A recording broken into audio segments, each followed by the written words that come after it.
Okay.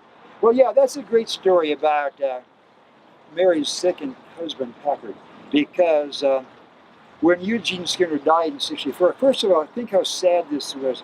They had done all of this across the country, finally had a wonderful community of which they were very proud.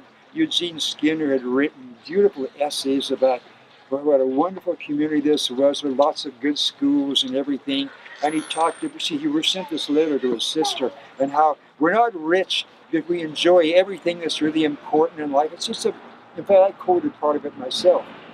And so it's a beautiful story, see.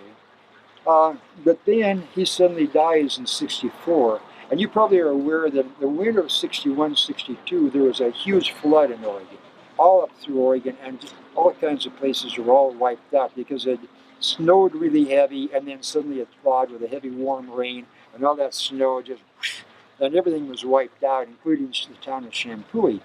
And supposedly Eugene Skinner had to swim out in the river to get his cattle in, and supposedly that's maybe how he got pneumonia and died. I don't know, but see, that was '61, '62, and he died in '64. So I don't know that that had anything to do with it. In any case, he died in '64 just when everything was looking good, leaving her as a widow with young children to raise, and she'd already lost one or two children from early. I mean, it's unfair. It's really unfair. They finally earned a happy life, and Skinner dies. Well, people felt terrible because this is a wonderful family. They had wonderful children. She was a wonderful woman. And so along comes Captain Packard, had become a friend, and I think he was probably a fellow Mason, probably. And so friends kind of arranged, and they got together and they married. And there's actually the house down on 6th Street in Eugene that they lived in, that Packard and that Mary Skinner lived in. The house is still there, and it's really a neat house. So he was a really great guy. You know, it wasn't a marriage for love, it was a marriage for support.